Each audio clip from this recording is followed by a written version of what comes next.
अरे काका काकू तुम्ही इकडे कसं काय? अरे उद्या गावात जत्रा नाही का म्हणून आलोय. पाहुण्यांच्यात राहणार आहे आज. अहो आपल्या घर असताना पाहुण्यांच्या घरी कशाला राहताय? चला किंवा आपल्या घरी. तुमची एवढी शिकवली त्यात तुम्हाला जागा पुरत नाही आणि आम्ही आल्यावर काय मग विचारायलाच नको. आम्हाला मात्र आईच पैस जागा लागते.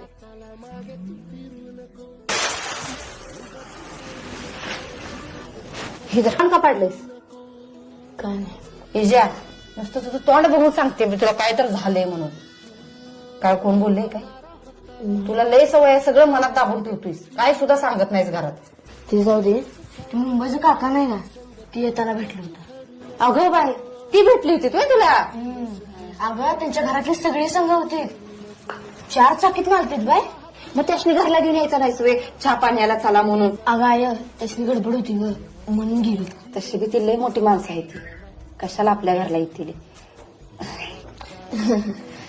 होय घरी बसलेले मोठं पाप आहे का ग? ज्याची त्याची परिस्थिती असते. तू आगावानी आहेस, मस्त बदलशील आपली परिस्थिती. हा जा मला लय भुका लागल्यात, भाकऱ्या कर जा. करते. आय म्हणते ती खरं, ज्याची त्याची परिस्थिती असते. या भावकीला दाखवून द्यायसाठी का होईना पण मी माझी परिस्थिती एक दिवस नक्कीच बदलणार. मग तर माझ्या आई बापाला इज्जत देतील का नाही. मला किती बी कष्ट करायला लागू दे, मी करणार. Download ShareChat.